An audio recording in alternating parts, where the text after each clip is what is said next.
Hello everyone, आप सभी लोगों का स्वागत है टीचिंग परीक्षा के आज के इस वीडियो में। सबसे पहले तो फ्रेंड्स मैं आप लोगों का बहुत बहुत धन्यवाद करना चाहूँगा। जैसे ही मैं लेक्चर स्टार्ट कर रहा हूँ और मैं देख रहा हूँ कि यहाँ पर मैं आप लोगों ने 200 प्लस लाइक्स कर दिए फ्रेंड्स, मेरे तरफ में जो स्टैट्स आ रहे हैं, और आप सभी लोगों का बहुत बहुत शुक्रिया इतना ज़्यादा प्यार देने के लिए, आपका इतना ज़्यादा जो है भरोसा जताने के लिए।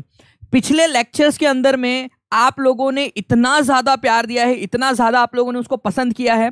मुझे समझ आया कि बच्चों को क्या चाहिए था, क्या चीज़ वो खोज रहे थे जो उनको अब जाकर मिली है। वो चाह रहे थे कि उनको एक्सप्लेनेशन किया जाए, उनको समझाया जाए, एक छोटी छोटी चीज़ को उनको बताया जाए ताकि वो याद रख सके, रट्टा ना मारे, वो इसको याद रखे, उसको समझ सके, और वो चीज़ आप लोगों को मिल गई है। पिछला लेक्चर जो था फ्रेंड्स मेरा वाला, जो मैंने कल लिया था, उसके अंदर में आप लोगों ने कमेंट्स की बहार लगा दी है। बिल्कुल जो सवाल मैं आप लोगों से पूछ रहा था वो सवाल आप लोगों ने आंसर किए हैं बाकायदा। बहुत अच्छी बात है फ्रेंड्स ये चीज आप लोगों की। और आज भी वैसे ही आप लोग क्या करना है, आप लोगों ने पढ़ते पढ़ते आप लोगों ने कमेंट्स करने हैं, आप लोगों ने, ठीक है, लिखते जाना है आप लोगों ने, ताकि आपको वो चीज, आपकी सारी इंद्रिया जो आपके सेंसेस है वो एक साथ काम करे और आप लोग उसको लंबे समय तक याद रख सको। ठीक है, तो आप सभी लोगों को बहुत बहुत बहुत शुभकामनाएं इस चीज के लिए कि आप इतना अच्छे से पढ़ पा रहे हो। ठीक है, चलिए धुआं उड़ा देंगे सर सब, बस आप साथ रहिए, मैं बिल्कुल साथ हूँ आप लोगों के। आप लोग भी ऐसे ही जो है अपना प्यार दिखाते रहिए। आप लोगों ने जो कल शेयर किया, लाइक किया आप लोगों ने, उससे बहुत ज्यादा मोटिवेशन मिला कि ऐसे ही और ज्यादा आप लोगों को पढ़ाता रहूं। ठीक है, चलिए तो हम लोग आज का सेशन भी स्टार्ट करते हैं। जिन लोगों ने फ्रेंड्स इस सेशन को लाइक कर दिया है उन सभी लोगों का बहुत बहुत बहुत बहुत धन्यवाद। ठीक है, और जिन लोगों ने भी शेयर नहीं किया है फ्रेंड्स, जल्दी जल्दी से शेयर कर देंगे। काफी सारे लोग इस सेशन को शेयर कर रहे हैं, जैसे स्टैट्स में मैं कल देख पा रहा था। तो आप सभी का भी बहुत बहुत धन्यवाद फ्रेंड्स। ठीक है जी, देखिए फ्रेंड्स मैं आप लोगों को बता दूं कि बिहार 7th फेज के लिए जो आप लोगों के प्लान हैं, ठीक है, टीचिंग परीक्षा के लिए, नोटिफिकेशन से पहले तक के लिए केवल नोटिफिकेशन आने से पहले तक जो भी इसको सब्सक्राइब करता है, 799 के अंदर में आपको 3 मंथ का, 999 के अंदर में आप लोगों को 6 मंथ का, और 1499 के अंदर में आप लोगों को फ्रेंड्स, ठीक है, 1 साल का। और ये सबसे लोवेस्ट है, आप लोगों को बता दूं, मार्केट के अंदर में सबसे कम में, और इतनी बेहतरीन क्वालिटी के साथ में आप लोगों को जो दिया जा रहा है, और वो भी उन लोगों के लिए जो सिलेक्शन देने वाले हैं, क्योंकि जो बच्चा पहले पढ़ाई स्टार्ट करता है वही सिलेक्शन देता है। चलिए स्टार्ट करते हैं फ्रेंड्स, पूरा बिहार का जीके हमारा। पहला क्वेश्चन आप लोगों के स्क्रीन के ऊपर में ये रहा, आपको बताना है निम्नलिखित शहरों में से कौन सा नेपाल के साथ में सीमा साझा नहीं करता है। नहीं करता है, देखिए फ्रेंड्स सबसे पहली बात तो कितने जिले हैं जो नेपाल के साथ में बॉर्डर शेयर करते हैं, तो आप लोगों को डायरेक्ट याद होना चाहिए। ठीक है, डायरेक्ट याद होना चाहिए। ठीक है, चलिए बढ़िया जी, सुषमा कुमारी जी, आज से जो है, आज मैं आपको बता दूं मेरी पेड के अंदर में आज क्लास भी है बिहार इंट्रोडक्शन की। ठीक है, जो आप लोगों का बेसिक से जीके है ना, आज अंकुर सर की आप लोगों की 2:30 बजे क्लास है। ठीक है, बेसिक्स ऑफ नंबर की, जिसके जरिए आपको एकदम बेसिक से पढ़ाया जाएगा मैथमेटिक्स को, कि कैसे आप लोग जो है मैथमेटिक्स के डर को खत्म कर सकते हैं। आज 2:30 बजे अंकुर सर की क्लास है, तो आज आप लोग जुड़ सकते हो बिल्कुल। और आज रात में 9 बजे मेरी भी क्लास है, ठीक है, बिहार के अंदर में। तो बिहार के निम्नलिखित शहरों में से तो कौन सा, कितने शहर है नेपाल के साथ, कितने डिस्ट्रिक्ट है, तो टोटल 7 डिस्ट्रिक्ट है, ये याद रखेंगे। सबसे पहली बात तो आप लोग 7 है, उसमें से कौन सा वाला नहीं करता, मधुबनी, किशनगंज, सीतामढ़ी, पूर्णिया, या इनमें से कोई भी नहीं है। और ये क्वेश्चन एग्जाम के अंदर में आप लोगों का आया हुआ क्वेश्चन है फ्रेंड्स, इसी वजह से आप लोगों ने इसको याद रखना है अच्छे से। बताइए कौन सा वाला जिला है जो नहीं करता है। बिल्कुल, तो आंसर जो है फ्रेंड्स यहाँ पर मैं आप लोगों का क्या हो जाएगा, पूर्णिया। और मैं आपको ये मैप के थ्रू दिखाता हूं, ठीक है, हवा में बात नहीं करेंगे अपन लोग की बस आंसर बता दिया और आगे बढ़ गए जी, नहीं जी, ऐसा नहीं करने वाले हम लोग। आप लोग देखिए फ्रेंड्स, ये पूर्णिया जिला यहाँ पर मैं आप लोगों का, ये पश्चिम बंगाल के साथ में बॉर्डर तो शेयर करता है, बट नेपाल के साथ में नहीं करता। ठीक है, ये आप लोगों को याद रखना है, ऐसे मैप के थ्रू आप लोग पढ़िए पूर्णिया जिला। बाकी कितने जिले हैं, चंपारण है, पश्चिमी और पूर्वी चंपारण दोनों है, सीतामढ़ी है, मधुबनी, सुपौल, अररिया और किशनगंज, ये 7 जिले ऐसे हैं जो नेपाल के साथ में अपनी बॉर्डर शेयर करते हैं। पूर्णिया नहीं करता। क्या पूर्णिया पश्चिम बंगाल के साथ में करता है? जी बिल्कुल। पश्चिम बंगाल के साथ में कौन कौन से जिले अपने शेयर करते हैं, ये आप लोग मुझे देखकर बताइए यहां पर में। ठीक है, चलिए, तो 7 जिले हैं टोटल जो नेपाल के साथ में बॉर्डर शेयर करते हैं, ये आप लोगों ने याद रखना था। ठीक है, चलिए ये इसकी लिस्ट है, ये आपको मिल जाएंगी, और मैं इसको, आप लोग पता ही है, आप लोगों को ऐप के अंदर में मैं इसकी पीडीएफ भी दे देता हूं आप लोगों को, तो वहां से भी आप लोग पढ़ सकते हो। ठीक है, चलिए आप लोगों के लिए एक बहुत ही बेहतरीन क्वेश्चन, बहुत ही बढ़िया वाला क्वेश्चन, एक बार जल्दी से सभी लोग लाइक कर दो यार, और जहां जहां शेयर कर सकते हो ना अपने दोस्तों के साथ में, टेलीग्राम, फेसबुक, व्हाट्सएप, इंस्टाग्राम, जैसे कल आप लोगों ने किया था, मजा आ गई थी एकदम। ठीक है, जो लगा कि यार नहीं आज और मेहनत करनी चाहिए, रात में बैठ के आप लोगों के लिए पीपीटी बनाई पूरी की पूरी, ताकि और ज्यादा बेहतर वाले और आपकी अंडरस्टैंडिंग जो है वो आपकी किए जा सके। जी ये बताइए आप लोग जल्दी जल्दी से।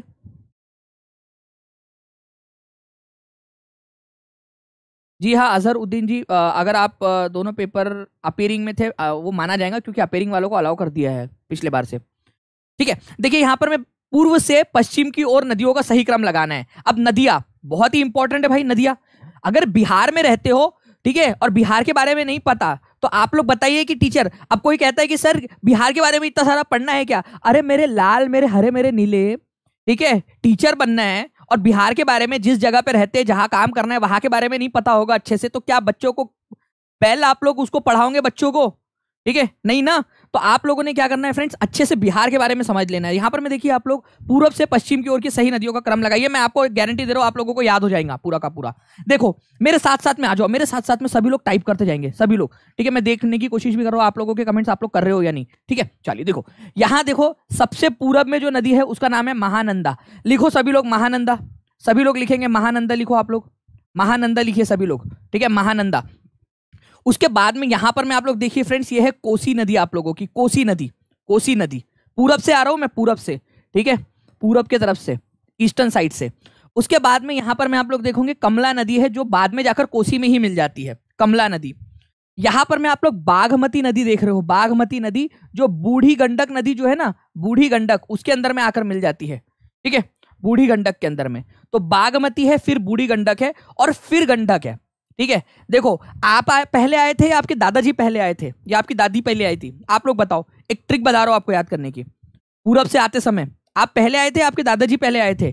ऑब्वियस ही बात है, आपके दादाजी पहले आए थे और वो बूढ़े हैं आपसे, तो पहले बूढ़ी गंडक आएंगी, फिर बाद में गंडक आएंगी, ये याद रखना है, पूरब की तरफ से। ठीक है, चलिए बहुत बढ़िया। और उसके बाद में यहां पर में घाघरा नदी, अगर ये आता है, घाघरा ऑप्शन में आता है, तो अब आप लोग आंसर करो यार। अब मेरे को ना आप लोगों से चाहिए ये आंसर, सभी लोग आग लगा दो कमेंट बॉक्स के अंदर में। ये मैं नहीं चाहता कि मैं आपको आंसर बता के आगे बढ़ूं, मैं चाहता हूं आप लोग सॉल्व करो इस क्वेश्चन को। अब आप लोग करो, आप लोग इसको ऑप्शन को एलिमिनेट करो, चलो सभी लोग। और जितने लोगों को याद हो जाए ना, हाथ भी ऊपर करके बता देना जी सर अब याद हो गया करके, एकदम कॉन्फिडेंस के साथ में ना, सीना ठोक के आंसर लगाओ यहां पर मैं आप लोग। चलिए देखिए फ्रेंड्स, अगर हम लोग बात करेंगे, आंसर तो ए है आप लोगों का, लेकिन आप लोगों को बताना है कैसे। देखिए अगर हम लोग बात करेंगे यहां पर मैं बिहार को अगर यहां पर मैं ऐसा थोड़ा सा बना दूं, तो महानंदा नदी है आप लोगों की, उसके बाद में कोसी है, ठीक है, कोसी है आप लोगों की, और कोसी में ही आके मिलती है कमला नदी। ये कोसी है और कोसी में आकर मिलती है कमला नदी, कमला। तो ऑब्वियस ही बात है कोसी के बाद में कमला आएंगी। यहां पर मैं हम लोग ईस्ट साइड से गिन रहे हैं इसको, ईस्टर्न से, पूरब से बोला है आप लोगों को। फिर आपकी बागमती नदी है, जो बूढ़ी गंडक के अंदर में जो है, मतलब आप लोगों की यहां पर में बागमती नदी है यहां पर में, ठीक है, जो बूढ़ी गंडक में जाकर मिलती है, ये है बूढ़ी गंडक, और फिर बाद में गंडक नदी है। यह है बूढ़ी गंडक और यह है बागमती नदी, ठीक है। तो बागमती, फिर बूढ़ी गंडक, फिर गंडक नदी है आप लोगों की। तो आंसर आप लोगों को ऑप्शन नंबर ए होगा। एक बार फिर से इस मैप को देखिए आप लोग, ठीक है, महानंदा, कोसी, कमला नदी आकर मिल रही है, ठीक है, ये बागमती नदी है, बागमती नदी बूढ़ी गंगा में जाकर मिलती है। तो बागमती है, फिर बूढ़ी गंगा है, बूढ़ी गंडक है, और फिर गंडक है आप लोगों की। याद रहेगा ये मैप के ऊपर में बेस्ड क्वेश्चन फिर से पूछूं मैं एक बार कभी आप लोगों से वापस से ऊपर नीचे करके।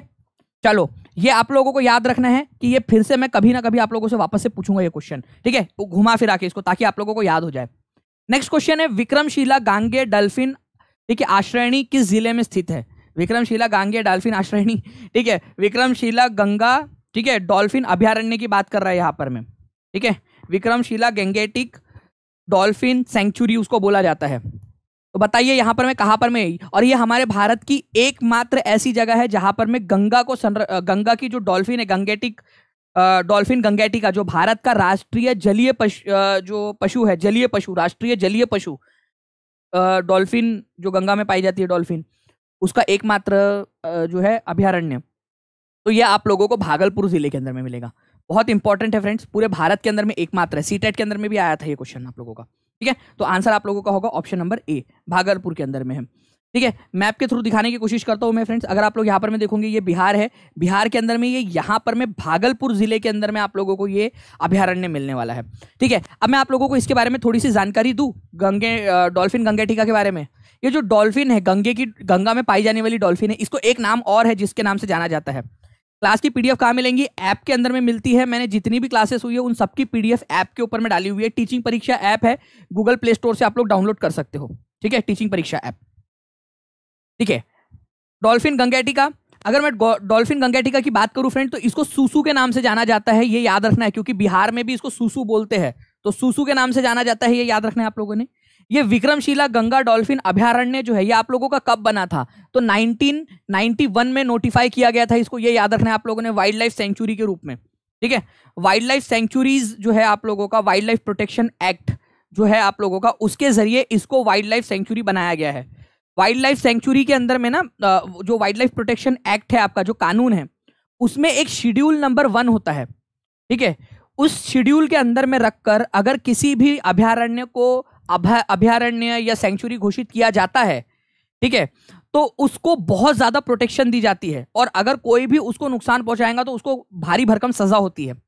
तो इसको इतना इंपॉर्टेंस दिया गया है कि शेड्यूल नंबर, जो शेड्यूल है आपका 1 में रखा गया है। किसके? शेड्यूल नंबर 1 में रखा गया है वाइल्ड लाइफ प्रोटेक्शन एक्ट के। ठीक है, जो 1972 के अंदर में बना था वाइल्ड लाइफ प्रोटेक्शन एक्ट, उसके अंदर में उसके शेड्यूल नंबर 1 में रखा गया है। मतलब इसको बहुत ज्यादा इंपॉर्टेंट बनाया गया है इस अभयारण्य को, ये याद रखना है आप लोगों ने, ये बताना चाहता था मैं आप लोगों को। ठीक है, चलिए नाउ फ्रेंड नेक्स्ट क्वेश्चन की तरफ मैं आगे बढ़ते हैं आप लोगों के। आप लोगों को ये कुछ इंपॉर्टेंट वाले दे रहा हूं, इसका स्क्रीनशॉट ले लो जल्दी से आप लोग। ये कुछ इंपॉर्टेंट वाले आप लोगों को दे रहा हूं जिसका स्क्रीनशॉट आप लोगों ने लेके रखना है। ठीक है, ये इसके ऊपर, क्योंकि मैं नेक्स्ट टाइम आप लोगों से सवाल पूछने वाला हूं। ठीक है, नेक्स्ट टाइम मैं इसके ऊपर में सवाल पूछने वाला हूं, तो इसके आप लोग इसको लेके रखिए आप लोग जल्दी जल्दी से। जिम कॉर्बेट राष्ट्रीय उद्यान कहां पर में? उत्तराखंड में। रणथंभौर राष्ट्रीय उद्यान राजस्थान के अंदर में। गिर राष्ट्रीय उद्यान आप लोगों का गुजरात में। काजीरंगा, ठीक है, आसाम के अंदर में। कान्हा मध्य प्रदेश में। पेरियार बहुत इंपॉर्टेंट है, काफी सारे लोग भूल जाते हैं पेरियार कहां पर में है, केरल के अंदर में। सुंदरबन राष्ट्रीय उद्यान पश्चिम बंगाल में, और बांधवगढ़ राष्ट्रीय उद्यान मध्य प्रदेश के अंदर में। ओके, तो ये आप लोग ये इसका लेके रखिए, क्योंकि मैं कभी ना कभी आप लोगों से जो है फ्रेंड्स इसके ऊपर में क्वेश्चन पूछने वाला हूँ। ठीक है, चलो इंग्लिश में लेना है आप लोगों ने, इंग्लिश में भी आप लोग चाहो तो इसका स्क्रीनशॉट ले सकते हो।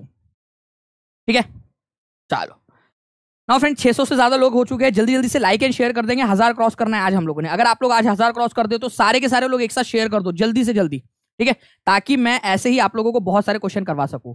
नाउ फ्रेंड्स एक बहुत इंपॉर्टेंट वाला question, in which district of Bihar Someshwar hill located? Someshwar hill, देखिए फ्रेंड्स अलग अलग जो है वो हिल्स, पहाड़ियां, ठीक है, जो है बिहार में लोकेटेड है। सोमेश्वर हिल बिहार के कौन से इलाके में पाई जाती है? सोमेश्वर हिल, ये डायरेक्ट आप लोगों को याद रखना है, सोमेश्वर हिल। तो सोमेश्वर हिल जो है फ्रेंड्स ये बिहार के उत्तर पश्चिमी इलाके में पाई जाती है। उत्तर पश्चिमी नेपाल के साथ में जो बॉर्डर लगता है वहां पर में पाई जाती है। तो ऑब्वियस सी बात है कि इन ऑप्शंस में से सबसे जो आप लोगों को उत्तर पश्चिमी इलाका है जो नेपाल के साथ में बॉर्डर करता है, सबसे नॉर्थ वेस्टर्न पार्ट, ठीक है, बिहार का, वो है आपका पश्चिमी चंपारण, है ना। तो मैं मैप के थ्रू भी आपको दिखाना चाहूंगा, ये यहाँ पर में, ये आप देख रहे हो ना, पश्चिमी चंपारण जो नेपाल के साथ में भी बॉर्डर शेयर करता है, यहाँ पर में इस इलाके में सोमेश्वर पहाड़ियां आप लोगों को मिलेंगी। सोमेश्वर पहाड़ियां बहुत ही फेमस क्वेश्चन है आप लोगों का, बहुत बहुत बहुत फेमस क्वेश्चन है, जो कि एग्जाम में बार बार अलग अलग, ठीक है, बिहार के एसआई के एग्जाम के अंदर में, फूड कॉर्पोरेशन के एग्जाम के अंदर में, बीपीएससी के एग्जाम के अंदर में, अलग अलग एग्जाम के अंदर में क्वेश्चन आया हुआ है कि सोमेश्वर पहाड़ियां कहाँ मिलेंगी आप लोगों को? तो पश्चिमी चंपारण के अंदर में मिलेंगी, ये याद रखना है। ठीक है, शहनाज अमीन बोल रहे हैं मैं यहीं से हूँ सर, चलो बहुत अच्छी बात है शहनाज। नाउ तो बिहार के किस जिले के अंदर में सोमेश्वर पहाड़ियां पाई जाती है? पश्चिमी चंपारण के अंदर में, ये याद रखना है। मैंने मैप के थ्रू भी दिखा दिया आप लोगों को, नेपाल के साथ में लगता है, ठीक है, शिवालिक जो पहाड़ियां है उसका भाग है ये। बिहार की मुख्य खाद्यान्न फसलें है, the main food crops of Bihar, Bihar की सबसे इंपॉर्टेंट वाली जो खाद्यान्न फसलें है वो बताइए आप लोग। बहुत ही सिंपल सा क्वेश्चन है यार ये तो, खाद्यान्न फसलें, ठीक है। गन्ना कौन खाता है? ठीक है, सुबह सुबह उठ के कि यहाँ पर में सर आज तो हमने जो है ना गन्ने की सब्जी बनाई थी, ठीक है, फिर दोपहर में मैंने गन्ने का जो है वो साग बनाया, और शाम में जो है हम लोगों ने गन्ने का सूप बना के पी लिया और हम सो गए। अरे गन्ना कौन खाता है इतना ज्यादा कि खाद्यान्न है, मुख्य खाद्यान्न है, ठीक है, इतना थोड़ी खा लोगे आप लोग गन्ने को, नॉनसेंस। ठीक है। ग्राउंड नट, कॉफी और वीट, कॉफी भी इतना नहीं ज्यादा होती है आप लोगों की। हाँ, राइस, वीट और मेज, मेज जो है मक्का जो है फ्रेंड्स ये खाया जाता है, मक्के की रोटी वगैरह सारी बहुत सारी चीजें बनती है। तो चावल, गेहूं और मक्का ये मुख्य फसलें हैं, और मुख्य फसलें जो खाई जाती है बिहार के अंदर में ये आप लोगों की चावल, गेहूं और मक्का। ठीक है, एग्जाम में पूछा गया क्वेश्चन था ये आप लोगों का, इसी वजह से आप लोगों के लिए करवाया है। तो बिहार की मुख्य फसलें हैं चावल, गेहूं और मक्का। इंपॉर्टेंट है, याद रखना है फ्रेंड्स, सबसे ज्यादा चावल जो है यहाँ पर में खाया जाता है। ठीक है, चलिए नाउ फ्रेंड नेक्स्ट क्वेश्चन की तरफ में आगे बढ़ते हैं आप लोगों के। इस क्वेश्चन का आंसर जिसने कर डाला उसकी लाइफ झिंगा लाला।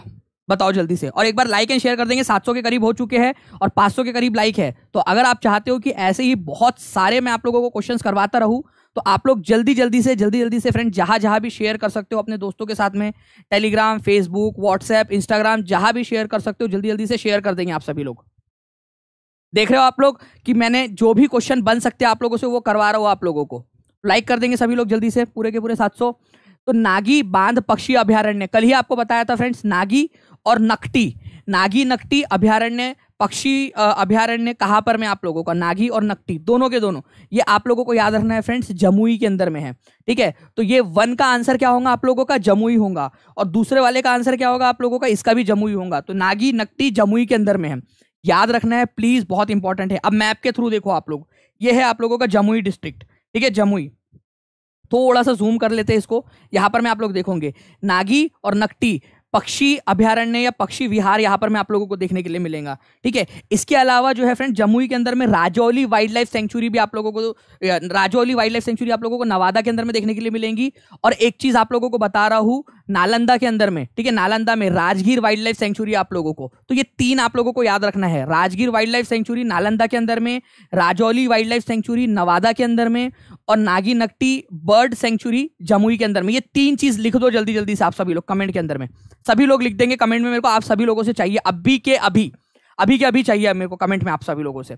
लिखो नागी नकटी जमुई के अंदर में, ठीक है, राजौली लिखो, राजौली वाइल्ड लाइफ सेंचुरी। ठीक है, वाइल्ड लाइफ का मतलब होता है जंगल में रहने वाले जो पशु पक्षी है, ठीक है, उन लोगों के संरक्षण के लिए। राजौली नवादा के अंदर में, और नालंदा में है राजगीर। आप लोगों से एक क्वेश्चन भी बनता है कि राजगीर नाम की जो जगह है आप लोगों की, वो कहाँ पाई जाती है, राजगीर नाम की जगह।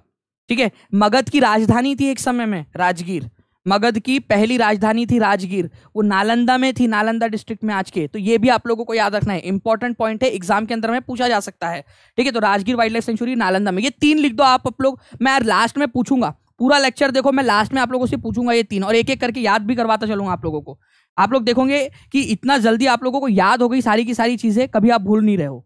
ठीक है, चलिए, बिहार का प्रथम रामसर क्षेत्र कहाँ स्थित है, रामसर क्षेत्र ये बता दो आप लोग, मान जाएंगे आप लोगों को कि आप लोगों ने पढ़ाई की है। Where is the first Ramsar site. अब मैं आप लोगों को केवल आंसर बता के आगे नहीं बढ़ूंगा फ्रेंड्स, इसके बारे में पूरी जानकारी दूंगा आप लोगों को। रामसर साइट का जो है फ्रेंड्स मतलब होता है ऐसी भूमि, ठीक है, या ऐसा क्षेत्र जो दलदली क्षेत्र हो, आर्द्र भूमि वाला क्षेत्र हो, वहां पर में जहां पर में दलदली भूमि होती है ना, वहां विशेष प्रकार के पेड़ उगते हैं, विशेष प्रकार के प्राणी वहां पर में रहते हैं। अगर ये दलदली भूमि खत्म हो जाएंगी तो वो पेड़ और वो जो प्राणी है वो भी खत्म हो जाएंगे। आप चाहते हो कि वो पेड़ और प्राणी खत्म हो जाए? आप बताओ मुझे, क्या चाहते हो आप लोग ऐसे वो पेड़ और प्राणी खत्म हो जाए जो दलदली भूमि में रहना पसंद करते हैं? नहीं ना, तो वो दलदली भूमि में नहीं, वो दलदली भूमि में रहना पसंद करते हो, दलदली भूमि को बचाना जरूरी है, और उन दलदली भूमि को, आर्द्र भूमि को रामसर साइट घोषित करके संरक्षित किया जाता है।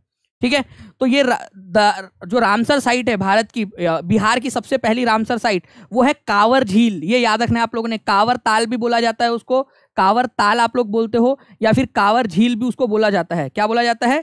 ठीक है, कांवर झील आप लोगों की, ठीक है, कांवर झील भी आप लोग बोलते हो। ये कहाँ मिलेंगी आप लोगों को? घुमा के क्वेश्चन पूछा है, बेगूसराय के अंदर में मिलेंगे आप लोगों को, ये याद रखना है आप लोगों ने, कांवर झील बेगूसराय के अंदर में।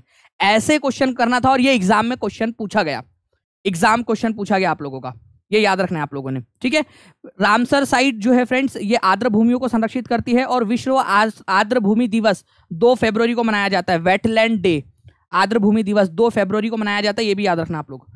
ठीक है, ये कौन सी कांवर झील कौन से नदी के कारण जो है आप लोगों की बनती है, ये भी आप लोग याद रखोगे। ठीक है, गंडक नदी के कारण, ये भी याद रखना है। और दुनिया की, हमारे एशिया की सबसे बड़ी गोखुर झील है ये, ठीक है, चाप झील इसको बोल सकते हो, एशिया की सबसे बड़ी झील, ठीक है, चाप झील या गोखुर झील, जो कल मैंने आपको बताया था, याद रखना, एशिया की सबसे बड़ी चाप झील या गोखुर झील है ये, ऑक्सबो लेक जिसको बोला जाता है। Very good इंतखाब।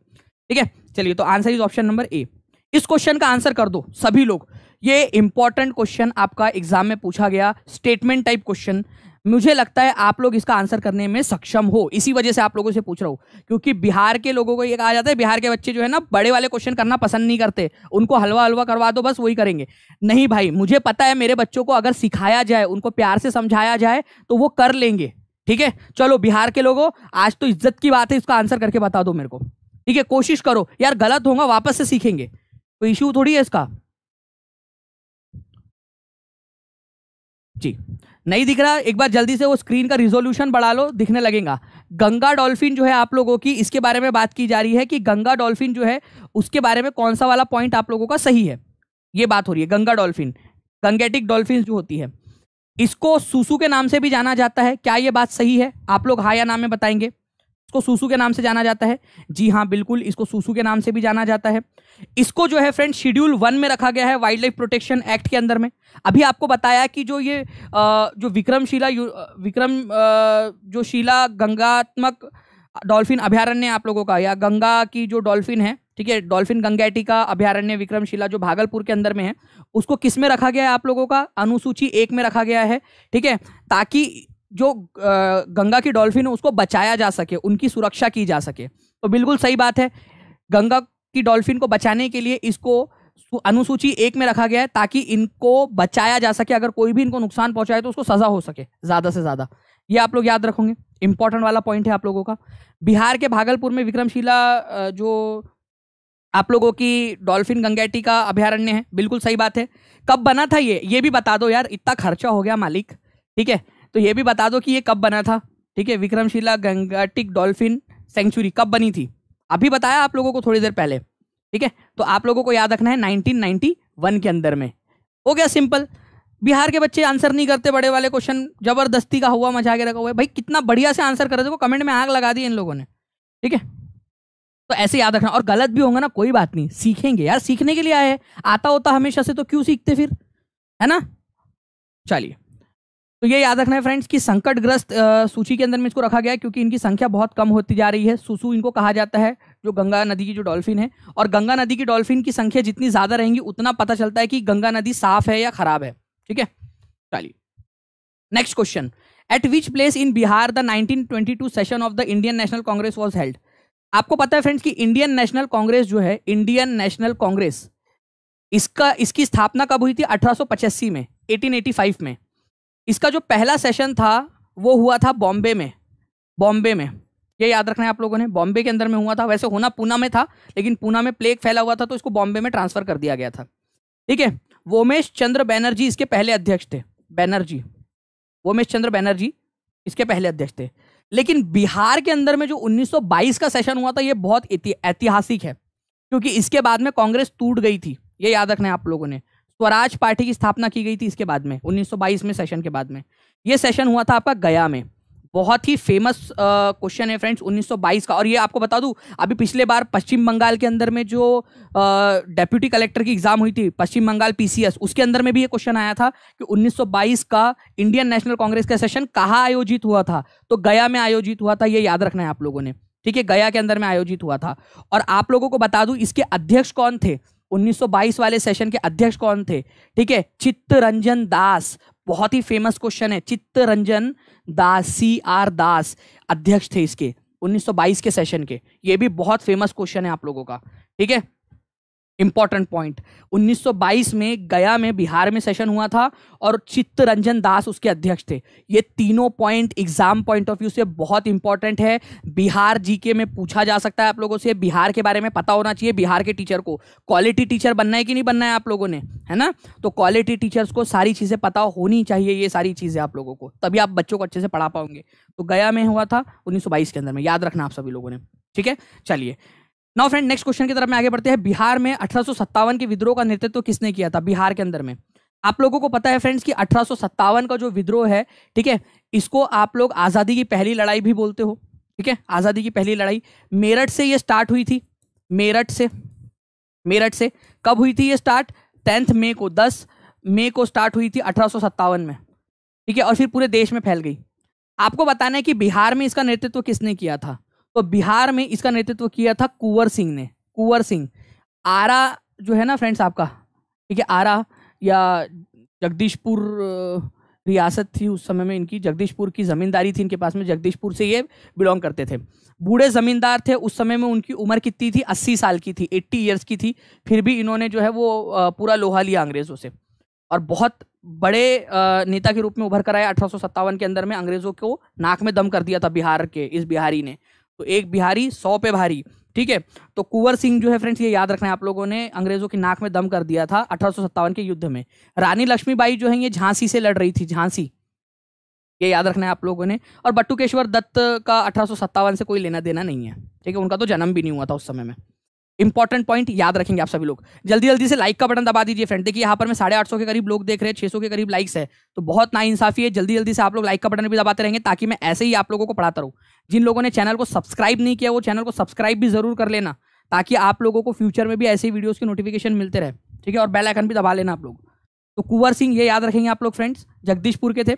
नाउ अब बहुत ही इंपॉर्टेंट वाला और इंटरेस्टिंग सा क्वेश्चन आप लोगों का, ठीक है। 2011 की जनगणना के अनुसार बिहार की दशकीय वृद्धि दर कितनी थी? और ये क्वेश्चन मैं आप लोगों से जानबूझ के पूछ रहा हूं, ठीक है। तात्या टोपे भी बता दीजिए सर। तात्या टोपे, देखिए तात्या टोपे के बारे में भी बता देता हूं, चलो कोई बात है पगली, ठीक है। तो तात्या टोपे ये जो है नाना साहेब के जनरल थे। नाना साहेब, नाना साहेब जो है ना ये कानपुर से लड़ रहे थे, कानपुर से नाना साहेब। तो नाना साहेब जो है उनके साथ में इन्होंने लड़ाई लड़ी, ठीक है, कानपुर से तात्या टोपे ने। और इसके अलावा नाना साहेब है जो कानपुर से लड़ रहे थे, उन्होंने अपने जनरल को बोला था, जा तात्या जा, झांसी की रानी की मदद कर। क्या मतलब? रानी लक्ष्मीबाई की मदद कर। तो तात्या टोपे ने झांसी से भी लड़ाई लड़ी थी। तो कानपुर और झांसी दोनों जगह से उन्होंने लड़ाई लड़ी थी, ये याद रखना है आप लोगों ने, तात्या टोपे ने, ठीक है। नाउ फ्रेंड्स, अगर मैं बात करूं 2011 की बिहार की दशकीय वृद्धि दर, तो भाई आपको उस दिन बताया था मैंने कि आप 1/4 बढ़ गए, ठीक है ना, लगभग। तो 25.42% की दशकीय वृद्धि दर हुई है, ठीक है, 25.42% की, लगभग 25% की वृद्धि दर। इंपॉर्टेंट है, एग्जाम में पूछा जा सकता है आप लोगों से, याद रखना है आप लोगों ने। मतलब इसका मतलब सिंपल सी बात है, 2001 से 2011 के बीच में कितने प्रतिशत बढ़ गए आप लोग? तो 25.42% जो है फ्रेंड्स आप लोगों की जनसंख्या बढ़ गई, ठीक है, एकदम स्पीड में।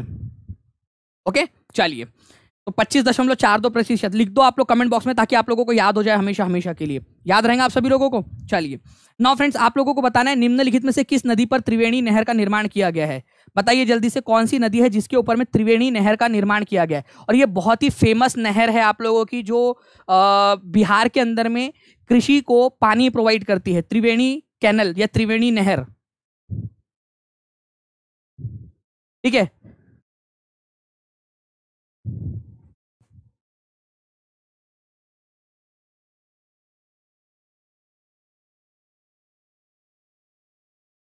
देखिए फ्रेंड्स, त्रिवेणी नहर की बात करूं अगर मैं आप लोगों से, त्रिवेणी नहर, ठीक है, ये आप लोगों की कब बनी थी? तो ये बनी थी 1979 के अंदर में। कोई है आप लोगों में से जिसका जन्म हो चुका था उस समय में, त्रिवेणी नहर के बनने के समय में? नहीं हुआ था आप लोगों का। लोग आंसर कर रहे हैं सोन नदी, सोन नदी, सोन नदी। अब त्रिवेणी है तो 3 थोड़ी हो जाएगा आंसर, त्रिवेणी है तो तीसरा आंसर थोड़ी हो जाएगा। अगर चौवेनी हो जाती तो चौथा आंसर लगाते, पंचेनी हो जाती तो 5वां आंसर लगा देते, नहीं भी है तो भी। क्या कमाल करते हो यार आप लोग भी ना, मतलब सही में ये तो कमाल ही है। तो गंडक नदी है, ये याद रखना है आप लोगों ने, गंडक नदी के ऊपर में बना हुआ है ये, उत्तरी जो बिहार है वहां पर में पानी का सप्लाई करने के लिए, ठीक है। तो उत्तरी बिहार में पानी का सप्लाई करने के लिए, ठीक है, त्रिवेणी नहर जो है फ्रेंड्स उसका निर्माण किया गया था, ये आप लोगों को याद रखना है 1979 के अंदर में। बहुत ही फेमस है नॉर्थ बिहार में, ठीक है, नॉर्थ बिहार को पानी सप्लाई करने के लिए स्पेशली चंपारण वाले इलाके में, पूर्वी और पश्चिमी चंपारण जो है उधर वाले चंपारण वाले इलाके के अंदर में पानी सप्लाई करने के लिए त्रिवेणी नहर। इंपॉर्टेंट वाला क्वेश्चन है, इसीलिए बता रहा हूं आप लोगों को फ्रेंड्स, काफी सारे एग्जाम में आ चुका है, ठीक है। चलिए, हरिहर क्षेत्र मंदिर कहाँ स्थित है? भाई जिसने बता दिया ना मान जाएंगे, हरिहर क्षेत्र मंदिर। और हरिहर क्षेत्र जो है ना, मेरे को पूरी की पूरी जानकारी चाहिए हरिहर क्षेत्र के बारे में आप लोगों से। हरिहर क्षेत्र पूरा अच्छे से कल आप लोगों को बताया था मैंने, ठीक है। जल्दी बताइए, हरिहर क्षेत्र मंदिर कहां पर में मिलेगा आपको? हरिहर क्षेत्र से ही बता दो यार, हरिहर क्षेत्र, बस हरिहर क्षेत्र नाम सुना आप लोगों के दिमाग में पूरा का पूरा आंसर आ जाना चाहिए। हरिहर क्षेत्र मंदिर कहाँ मिलेगा आप लोगों को? बहुत बढ़िया, क्या बात है, आप लोगों ने तो आग लगा दी है। सोनपुर, सोनपुर जो है फ्रेंड्स, आपको पता है कि सोनपुर के अंदर में जो है आप लोगों का पशु मेला लगता है, जो कि एशिया का सबसे बड़ा पशु मेला है, पता है ना आप लोगों को। इसी को ही आप लोग हरिहर क्षेत्र पशु मेले के नाम से भी जानते हो। वहां पर में मंदिर भी है जिसको हरिहर क्षेत्र मंदिर बोला जाता है। हरिहर क्षेत्र मंदिर, दिमाग में घंटी बजी कि नहीं बजी आप लोगों की? कल हरिहर क्षेत्र से बजी ना? कल आपको बताया था सोनपुर जो पशु मेला है उसी को हरिहर क्षेत्र पशु मेला भी बोला जाता है। तो सोनपुर के अंदर में ये याद रखना है आप लोगों ने, ठीक है, सोनपुर के अंदर में। और ये सोनपुर, सोनपुर कौन से दो नदियों के संगम पर है ये बता दो आप लोग मुझे, कौन से दो नदियों के संगम पर है? अब तो एक तो मैंने बता ही दिया आपको, ऊपर से आ रही है यहाँ पर में, ये है आप लोगों की गंडक, गंडक नदी, और ये है गंगा नदी। अब ऐसा मत बोलना कि सर सोनपुर नाम है तो मुझे लगता है सर कि सोन नदी और गंगा नदी के संगम पर होगा। अरे मेरे भाई नहीं, ऐसा नहीं होता, ठीक है। सोनपुर जो है वो गंडक और गंगा नदी के संगम के ऊपर में है, ये याद रखना है। 500 एकड़ के अंदर में फैला हुआ ये इलाका है आप लोगों का। सबसे बड़ा जो है पशु मेला यहाँ पर में लगेगा आप लोगों का, ठीक है, हर साल लगता है सोनपुर के अंदर में हरिहर क्षेत्र पशु मेला, इंपॉर्टेंट है, ठीक है। चलो सभी लोग जल्दी जल्दी से लाइक कर देंगे फ्रेंड्स, और जिन लोगों ने चैनल को सब्सक्राइब नहीं किया चैनल को सब्सक्राइब भी कर दीजिए जल्दी से, ठीक है। चलिए ये याद रखना है आप लोगों ने, ये आप लोगों का पटना है, ठीक है। यहाँ पर में आप लोग देख रहे हो ये सारण जिले के अंदर में आप लोगों को मिलेगा, ये सारण जिले के अंदर में, ओके। चलिए, नेपाल का कौन सा राष्ट्रीय उद्यान भारत के वाल्मीकि राष्ट्रीय उद्यान की अवस्थिति है? आप देख सकते हो एसएससी सीजीएल में पूछा गया क्वेश्चन, आपके लिए इतनी मेहनत की है ना फ्रेंड्स, इतनी मेहनत की है, एसएससी सीजीएल में घुस गया आप लोगों के पेपर को निकालने के लिए, आपके क्वेश्चंस निकालने के लिए बिहार के। नेपाल का एक राष्ट्रीय उद्यान है नेपाल का, और वो मैं आपको बता दूं नेपाल का पहला नेशनल पार्क था नेपाल का, जो भारत का, स्पेशली बात करूं बिहार का जो वाल्मीकि राष्ट्रीय उद्यान है उसके साथ में चिपका हुआ है, दोनों चिपके हुए हैं, ठीक है। ये बताइए आप लोग, दोनों चिपके हुए हैं, कहां पर में है आप लोगों का? बहुत बढ़िया। देखिए फ्रेंड्स, आप लोगों को बता दूं कि जो चितवन राष्ट्रीय उद्यान है ना, ये नेपाल में है। चितवन राष्ट्रीय उद्यान नेपाल में है, नेपाल का पहला फर्स्ट नेशनल पार्क है, ये पहला नेशनल पार्क है। और आप लोगों को एक चीज मैं यहाँ पर मैं मैप के थ्रू भी दिखाना चाहूंगा, यहाँ पर में हमारा है, ठीक है, वाल्मीकि अभ्यारण्य, ठीक है, वाल्मीकि नेशनल पार्क आप लोगों का, और यहाँ पर में है चितवन, नेपाल के अंदर में चितवन नेशनल पार्क, और यहाँ पर में है वाल्मीकि नेशनल पार्क, दोनों चिपके हुए हैं, ठीक है, दोनों जो है आपस में चिपके हुए हैं, ये याद रखना है आप लोगों ने, ये इंपॉर्टेंट पॉइंट है आप लोगों का। तो चितवन और वाल्मीकि नेशनल पार्क दोनों एक दूसरे के साथ में बॉर्डर शेयर करते हैं, इंपॉर्टेंट है, याद रखना है आप लोगों ने। नेपाल का पहला नेशनल पार्क है, ये भी याद रखना। और वाल्मीकि नेशनल पार्क कहाँ पर में है ये आप लोग एक बार कमेंट में वापस से कर दो ताकि आप लोगों को याद हो जाए। अच्छा, ये वाले बता सकते हो क्या आप लोग? है हिम्मत आप लोगों में? बताएंगे आप लोग? बांदीपुर कहाँ पर में, दुधवा कहाँ पर में, जिम कॉर्बेट कहाँ पर में है? बता दो यार, काम आएगा आप लोगों को एग्जाम के अंदर में, जीके के अंदर में। भारत का जीके भी आप लोगों ने पढ़ना ही है, ठीक है, एग्जाम में कुछ तो पूछेंगे आप लोगों से, ठीक है। तो दुधवा जो है उत्तर प्रदेश के अंदर में है, ये याद रखना है आप लोगों ने। बांदीपुर कहाँ पर में आप लोगों का फ्रेंड्स? बांदीपुर याद रखना आप लोगों ने, कर्नाटक के अंदर में, ठीक है। और उसके बाद में अगर आप लोग जिम कॉर्बेट की बात करोगे तो ये आपको उत्तराखंड के अंदर में मिलेगा। भारत का ओल्डेस्ट, सबसे पुराना नेशनल पार्क है ये नेशनल पार्क, जिसकी स्थापना 1936 में की गई थी। और ये क्वेश्चन जो है यूपी सुपर टेट के अंदर में ऑलरेडी आ चुका है, तो बिहार सुपर टेट के अंदर में भी पूछा जा सकता है, ठीक है। जिम कॉर्बेट नेशनल पार्क सबसे पुराना नेशनल पार्क है। 950 के करीब लाइक करंट व्यूअर्स है फ्रेंड्स, 750 के करीब लाइक्स हो चुके हैं। जल्दी जल्दी से लाइक एंड लाइव का नंबर दोनों बढ़ाना है आप लोगों ने, 1000 करना है हम लोगों ने। सभी लोग एक साथ शेयर कर दो जल्दी जल्दी से, अगर आप चाहते हो ना कि ऐसे ही मैं आप लोगों को पढ़ाता रहूं, सभी एक साथ शेयर करो सभी लोग। और जो लोग बाद में देख रहे हैं वो लोग भी कमेंट में आंसर जरूर करते रहेंगे, मुझे आप लोगों से आंसर चाहिए यहाँ पर मैं कमेंट बॉक्स के अंदर में, ठीक है, क्योंकि कल वाले कमेंट्स देखकर ही मैं आज मोटिवेट हुआ था आप लोगों के लिए। आपको बताना है 2011 की जनगणना के संदर्भ में बिहार की कुल जनसंख्या भारत की कुल जनसंख्या के कितने प्रतिशत है? मतलब जो बिहार है, ठीक है, उसकी जनसंख्या भारत की जनसंख्या के कितने प्रतिशत है, ये आप लोगों को बताना है।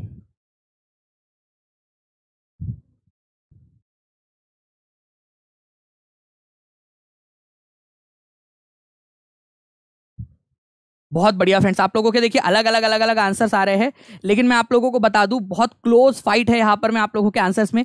8.6% है एज पर 2011 की जो जनगणना थी, ठीक है, जनगणना जो है उसके अनुसार, ठीक है। 2001 की जनगणना के अनुसार 8.7 था, 2011 की जनगणना के अनुसार भारत के अंदर में 8.6% है। और इसमें आप लोगों का कोई कमाल नहीं है कि सर हमने तो जनसंख्या पे काबू कर लिया, अरे यूपी तुमसे आगे निकल गया। ठीक है, यूपी में ज्यादा लोग, समझ जाओ अभी, मतलब वहां पर में ज्यादा लोग हो रहे हैं, पीछे रह गए तुम लोग, कम हो गया। पहले 8.7% था भारत के अंदर में हिस्सा हमारा बिहार का, अब 8.6% रह गया है। ठीक है,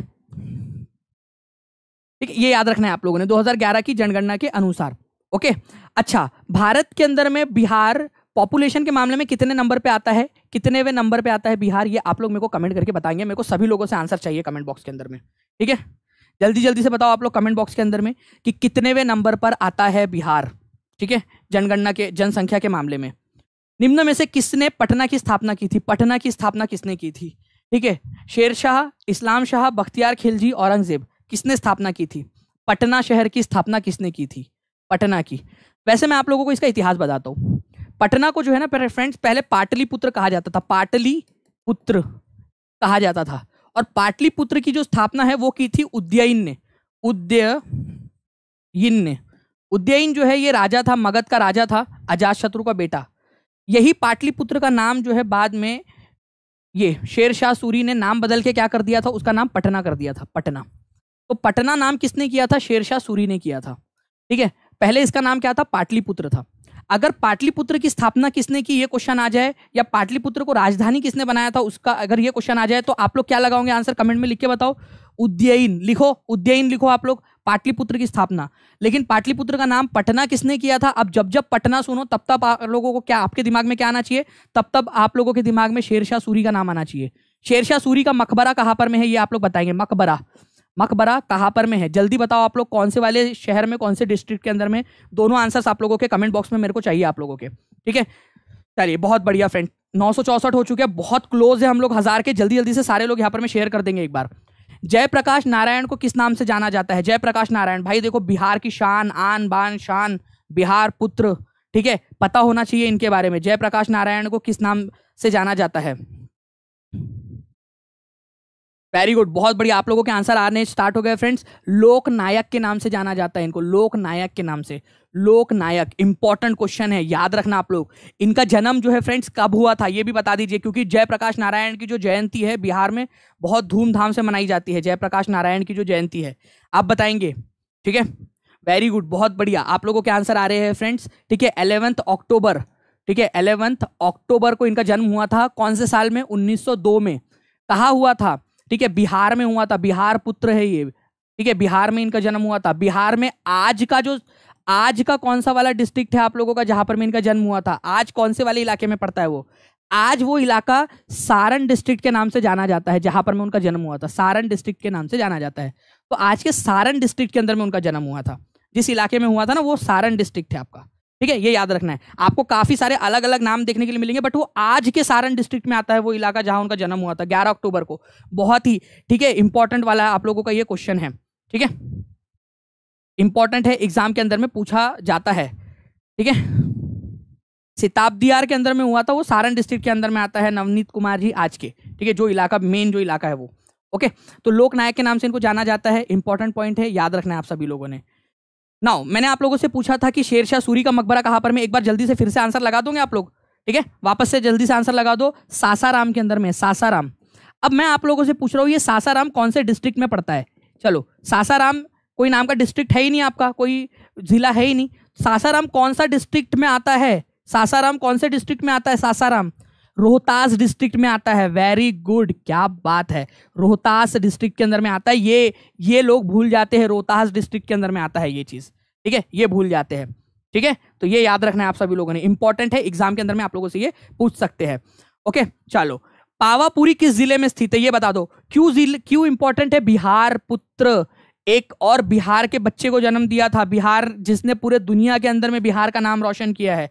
ठीक है, उन्होंने यहां अपना पहला प्रवचन दिया था, और उन्होंने जो है फ्रेंड्स याद रखना है आप लोगों ने, पहला प्रवचन दिया था और यहां पर में ही उनकी मृत्यु हुई थी। क्या, किसके बारे में मैं बात कर रहा हूं आप लोगों से, तो पावा जो है आप लोगों को बताना है कहां पर में मिलेगा आप लोगों को, पावा डिस्ट्रिक्ट।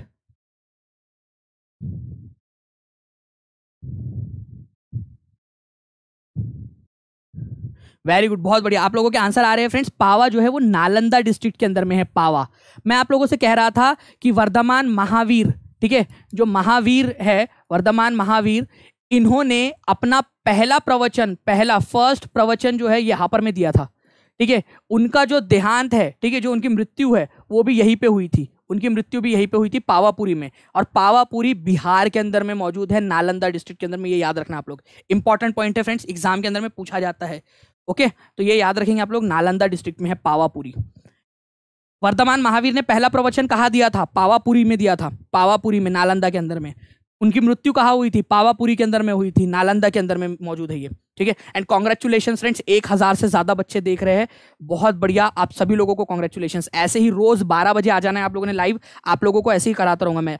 अगर कल आप लोग जो है फ्रेंड्स 1200 बच्चा प्लस लाइव कर देते हो तो परसों के दिन मैं आप लोगों की एक टेस्ट लूंगा, जो भी पढ़ा चुका हूं उसके ऊपर में, पोल वाली टेस्ट। तो कल जितने लोग देख रहे हैं ना, सभी लोग लाइव आना है और मेरे को कमेंट करके बता भी देना कि सर जी हाँ जो है लाइव आ जाएंगे। हरिहर क्षेत्र मंदिर किस नदी के तट पर स्थित है? ये कमेंट आप लोग करोगे, क्योंकि अभी थोड़ी देर पहले आपको बताया मैंने। सभी बच्चों का कमेंट मेरे को कमेंट बॉक्स के अंदर में चाहिए, नीचे में। ठीक है, हम आपको निराश नहीं करेंगे सर, बिल्कुल आ जाए। चलो, बहुत अच्छी बात है जी हाँ, आप सभी को भी कॉन्ग्रेचुलेशंस। जल्दी, बहुत बढ़िया फ्रेंड्स। ये इसका आंसर सभी लोग कमेंट में आप लोगों को देना है। कौन से हरिहर क्षेत्र मंदिर जो है कौन से नदी के तट पर है? अभी थोड़ी देर पहले बताया आपको मैंने, हरिहर क्षेत्र मंदिर सोनपुर के अंदर में है। याद आया आप लोगों को? सोनपुर को ही हरिहर क्षेत्र बोला जाता है। और कौन से नदी के तट पर है? आप लोगों से कहा था मैंने कि ए आंसर मत लगाना, ए आंसर मत लगाना। सोनपुर बोल के सोन नदी लगा दी, गंडक नदी है ये, और यहीं पे एग्जामिनर आपको फंसाएगा, यहीं पे फंसाएगा एग्जामिनर आप लोगों को। ठीक है, तो मैप के थ्रू भी एक बार दिखा देता हूँ आप लोगों को। अभी थोड़ी देर पहले मैंने बताया भी यहाँ पर में कि सारण के अंदर में, यहाँ पर में गंडक नदी जो है, गंडक नदी और गंगा नदी जो है वहाँ जहाँ मिलती है, वहाँ पर में आप लोगों का ये सारण के अंदर में हरिहर क्षेत्र पड़ता है, सोनपुर पड़ता है, जहाँ पर में सबसे बड़ा आप लोगों का क्या बनता है, सबसे बड़ा पशु मेला लगता है एशिया का। ठीक है, गंडक नदी के तट पर है, ये इंपॉर्टेंट है, ये याद रखना है आप सभी लोगों ने। नेक्स्ट क्वेश्चन, राजगीर पर्यटन स्थल किस जिले में स्थित है? राजगीर, और अभी आपको बताया था मैंने कि राजगीर, ठीक है, जो पशु अभयारण्य है वो आप लोगों का कहाँ पर में है? जल्दी से फ्रेंड्स 1000 लाइक का नंबर भी कर देंगे, 900 हो चुका है आप लोगों का लाइक का नंबर, जल्दी जल्दी से 1000 कर देंगे। जितने भी लोग देख रहे हैं सभी लोग लाइक का बटन भी दबा दीजिए। सब्सक्राइब अभी तक किसी ने नहीं किया तो चैनल को सब्सक्राइब भी जरूर कर देना फ्रेंड्स, ठीक है, ताकि फ्यूचर में भी आप लोगों को नोटिफिकेशंस ऐसे ही मिलते रहे लेक्चर के, जो भी आपको पढ़ा रहा हूँ। और मैं आपको बता दूं, आज जो है फ्रेंड्स मेरी क्लास है बिहार, जो इंट्रोडक्शन ऑफ बिहार, उसमें पेड क्लास में। तो जो भी बच्चे जुड़ना चाहते हैं टीचिंग परीक्षा के साथ में, वो आज जुड़ सकते हैं। अंकुर सर की 2:30 बजे की क्लास है, इंट्रोडक्शन टू नंबर्स, बेसिक से पढ़ाएंगे वो एकदम आपको, कि मैथ्स का डर आप लोगों में खत्म हो जाए, बिल्कुल एकदम खत्म हो जाए। तो 2:30 बजे की क्लास है, वो भी आप लोग जरूर ले सकते हो। ठीक है, तो आंसर क्या होगा आप लोगों का? नालंदा के अंदर में है। राजगीर किसकी राजधानी थी? आप लोग बताएं, कौन से वंश की राजधानी थी या कौन से इलाके की राजधानी थी? जल्दी से बताइए आप लोग। ठीक है, कौन से इलाके की राजधानी थी राजगीर? आप लोगों को बताना है। सर क्या आपकी फर्स्ट क्लास है? जी हाँ, आज रात में मेरी 9 बजे फर्स्ट क्लास है। चलो, इस क्वेश्चन का आंसर आप लोग दोनों कीजिए, दोनों के आंसर कमेंट बॉक्स में आ जाना चाहिए, 1 और 2। मैंने आपसे कहा था कि मैं आपको केवल क्वेश्चन नहीं कराऊंगा, मैं आपको याद कराऊंगा, और पेड में भी ऐसे ही करने वाले, पूरा का पूरा याद करेंगे, रट्टा नहीं मारेंगे, याद करेंगे, समझेंगे। हरिहर क्षेत्र मंदिर कहाँ स्थित है? आप लोग बताओ। हरिहर क्षेत्र मंदिर कौन से नदी के तट पर है? आप लोग बताओ। आपका आंसर आना चाहिए आप लोगों का कमेंट के अंदर में, आप लोगों का आंसर आना चाहिए। जी हाँ, राजगीर जो है वो मगध की राजधानी थी, हम लोगों ने देखा था राजगीर। और राजगीर जो है नालंदा जिले के अंदर में स्थित है, पावापुरी नालंदा के अंदर में स्थित है। बहुत बढ़िया, क्या बात है फ्रेंड्स, आप लोगों के तो आंसर की झड़ी लगा दी आप लोगों ने। 1, 2 दोनों के आंसर आप लोग कमेंट बॉक्स में करेंगे। इसका आंसर मैं नहीं बता रहा आप लोगों को, आप लोग बताओगे इसका आंसर मेरे को कमेंट बॉक्स के अंदर में करके। ठीक है, चलिए अब मैं आप लोगों से दूसरा सवाल दूं। सभी लोगों ने आंसर कर दिया है? मेक श्योर सभी ने कमेंट में आंसर कर दिया है। जो लाइव देख रहे हैं, ऑफलाइन देख रहे हैं, सभी लोगों ने कमेंट में दोनों आंसर कर दिए। मेरे को दोनों के आंसर चाहिए, 1 और 2 दोनों के आंसर चाहिए। एक और आप लोगों को जो है मैं यहाँ पर मैं क्वेश्चन दूंगा आगे में। बिहार का क्षेत्रफल भारत के कुल क्षेत्रफल का कितना प्रतिशत है? जल्दी बताओ। बिहार, पूरा जो भारत है हमारा, ठीक है, उस भारत के अंदर में बिहार कितना प्रतिशत कंट्रीब्यूट करता है? बिहार कितनेवें नंबर का राज्य है? रिवीजन कर रहे हैं हम लोग, जल्दी से बता देंगे आप सभी लोग। बिहार कितनेवें नंबर का राज्य है ये भी बताएंगे आप सभी लोग। ठीक है, जल्दी जल्दी से बताइए आप लोग, कितनेवें नंबर का राज्य है बिहार?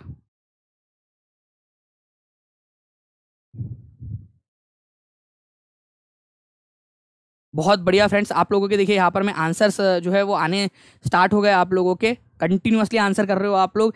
2.86% याद रखना है आप लोगों ने। बिहार जो है फ्रेंड्स कितनेवें नंबर का है? तो ये आपको याद रखना है 12वें नंबर का है, 12th नंबर का। पहले 13वें नंबर का था, अब 12वें नंबर का है। अभी भी कुछ लोग 13 आंसर कर रहे हैं भाई, 13वें नंबर का नहीं है, 12वें नंबर का है, ये याद रखना। पहले 13वें नंबर पे हुआ करता था जब जम्मू कश्मीर एक राज्य होता था, बट अब जो है फ्रेंड्स 12वें नंबर का राज्य है, ये याद रखना है आप सभी लोगों ने, ठीक है। बहुत बढ़िया।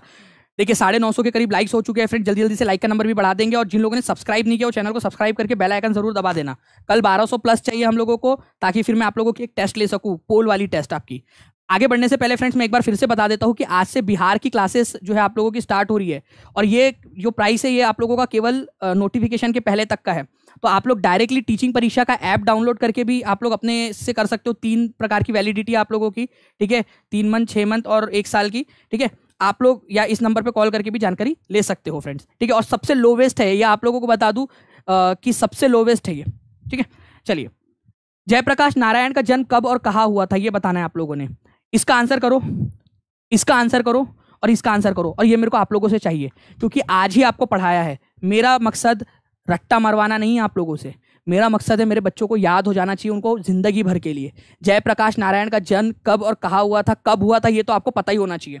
तारीख के साथ आप बता सकोगे ना तो मजा आ जाएंगी। तारीख के साथ अगर आप लोगों ने बता दिया तो कि तारीख कौन सी थी, ठीक है, ये भी बता दीजिए आप लोग। जयप्रकाश नारायण को किस नाम से जाना जाता था, ये भी आप लोग बता दीजिए मुझे। दोनों क्वेश्चन आप लोगों को दे रहा हूं, आप लोग मेरे को कमेंट करके बताओगे, सभी के सभी लोग, ठीक है। नेगी नकटी या नागी नकटी जो पक्षी अभयारण्य है, ये कौन से वाले डिस्ट्रिक्ट में, कोई बता सकता है मेरे को आप लोगों में से? नागी नकटी कहां पर में है, ये भी बता दीजिए आप लोग, कहां पर में नागी नकटी वाला, ये बता देंगे आप सभी लोग। इसके अलावा जो है फ्रेंड्स आप लोग मुझे बताओगे यहाँ पर में कि राजगीर जो पशु अभयारण्य है वो कहां पर में, राजगीर पशु अभयारण्य। डायरेक्ट क्वेश्चन बनता है, राजगीर पशु अभयारण्य कहां पर में आप लोगों का, राजगीर पशु अभयारण्य। तो राजगीर नाम की जगह जहाँ है वहां पर में होगा, सिंपल सी बात है, ठीक है। आप लोग बहुत बढ़िया फ्रेंड, बहुत तेजी से आंसर कर रहे हो आप लोग, एकदम स्पीड में आंसर जा रहे हैं आप लोगों के, ठीक है। ऐसे ही आंसर करते रहने आप लोगों ने। तो ये सारे क्वेश्चंस आप लोग बताओगे मुझे। इसके अलावा आप लोगों को बता दूं फ्रेंड्स कि अंकुर सर की क्लास होती है सुबह 10 बजे मैथ्स की, आप लोगों के लिए यूट्यूब के ऊपर में, वो भी आप देख सकते हो। 9 बजे सीडीपी की क्लास स्पेशली बिहार वाली होती है, वो देख सकते हो। 1 बजे रितिका मैम की क्लास है, सारे के सारे लोग लाइव चले जाना आज, ठीक है। रितिका मैम की क्लास है आज, बहुत ही बढ़िया वाली क्लास लेने वाली है वो, 1 बजे सभी लोग, ठीक है। रितिका मैम की क्लास में भी चले जाइए, आज आप लोगों के लिए उन्होंने कुछ स्पेशल वाली क्लास बनाई है, तो वो भी आप लोग जरूर देख लेना। 1 बजे क्लास है रितिका मैम की इसी चैनल पे, ठीक है। चलिए, बाकी इसके अलावा जो है फ्रेंड्स आप लोग चैनल को सब्सक्राइब करके जितने भी लेक्चर्स हो रहे हैं उनको अच्छे से देखिए, आप लोगों का एग्जाम अच्छे से क्लियर हो जाएगा। बाकी अगर आप सिस्टमेटिक पूरा स्ट्रक्चर्ड वे में पढ़ना चाहते हो और स्टार्टिंग से पढ़ना चाहते हो तो आज ही आप लोग यहाँ पर में जुड़ सकते हो फ्रेंड्स, ये नंबर है, या फिर एक नंबर और दे रहा हूँ 9697888444, इस नंबर पे भी आप लोग कॉल कर सकते हो। अगर यहाँ पर में नहीं हो रहा है तो कॉल या व्हाट्सएप कर दीजिए, आपको पूरी जानकारी मिल जाएगी, ठीक है। बाकी मिलते हैं हम लोग हमारे नेक्स्ट लेक्चर के अंदर में फ्रेंड्स, ठीक है। आप लोगों को लेक्चर कैसा लगा वो बताइए, और क्या पढ़ना चाहते हो आप लोग वो बताइए। मैं अपना 100% दे रहा हूँ, ठीक है। रात भर काम कर रहा हूँ आप लोगों के लिए, पीपीटी बना रहा हूँ दिन में, क्योंकि और भी क्लासेस होती है मेरी। रात भर काम करके आपके लिए बना रहा हूँ, आप लोगों के लिए अच्छे से कर रहा हूँ। मुझे आप लोगों से भी चाहिए रिस्पॉन्स, जहाँ जहाँ शेयर कर सकते हो वहाँ शेयर कर दो आप लोग, जितने ग्रुप से आपके पास में सभी जगह पे शेयर कर दो, क्योंकि यही हमारे लिए सबसे बड़ा मोटिवेशन है कि भाई हम आपके लिए और ज़्यादा मेहनत कर सके। जब मैं देखता हूँ ना कि कमेंट्स आए हुए हैं यहाँ पर में, जब मैं देखता हूँ इतने सारे लाइक्स है, इतने ज़्यादा शेयर है आप लोगों ने किए हुए हैं अलग अलग जगहों पे, ठीक है, तो और मोटिवेशन आता है कि यार और ज़्यादा मेहनत की जाए इन बच्चों के लिए, ठीक है। चलिए, हम लोग मिलते हैं हमारे नेक्स्ट वाले लेक्चर में। रोज़ 12 बजे क्लास होती है SST यहाँ पर में बिहार जीके की, तो रोज़ 12 बजे आप लोग एग्जैक्टली 12 बजे आ जाया करो, ठीक है। बाकी एक फॉर्म भी दिया हुआ है नीचे में डिस्क्रिप्शन बॉक्स में, उसको भी क्लिक करके आप लोग भर सकते हो, ताकि कोई भी अगर आप लोगों की इन्फॉर्मेशन है तो वो आप लोगों को मिल जाए। जी हाँ, अभी जैसे सिलेबस में अगर मान लो कंप्यूटर आता है तो कंप्यूटर भी आपको पढ़ाया जाएगा, तो आपको टेंशन लेने की जरूरत नहीं है उसकी, बिल्कुल आपको कंप्यूटर भी पढ़ाया जाएगा, सारी की सारी चीज़ें आप लोगों को करवाई जाएंगी। एंड कॉन्ग्रेचुलेशन फ्रेंड्स, 1000 लाइक भी आप लोगों ने कंप्लीट कर दिया है, तो आप सभी लोगों को, बिहार के बच्चों को कॉन्ग्रेचुलेशंस, ठीक है, इतना ज़्यादा प्यार देने के लिए, और आपका अपना परिवार है टीचिंग परीक्षा, इसको इतना ज़्यादा समर्थन देने के लिए और इतना ज़्यादा भरोसा दिखाने के लिए, ठीक है। धन्यवाद, थैंक यू फ्रेंड्स, मिलते हैं हम लोग नेक्स्ट क्लास में, तब तक के लिए take care and bye, God bless you all, thank you, bye.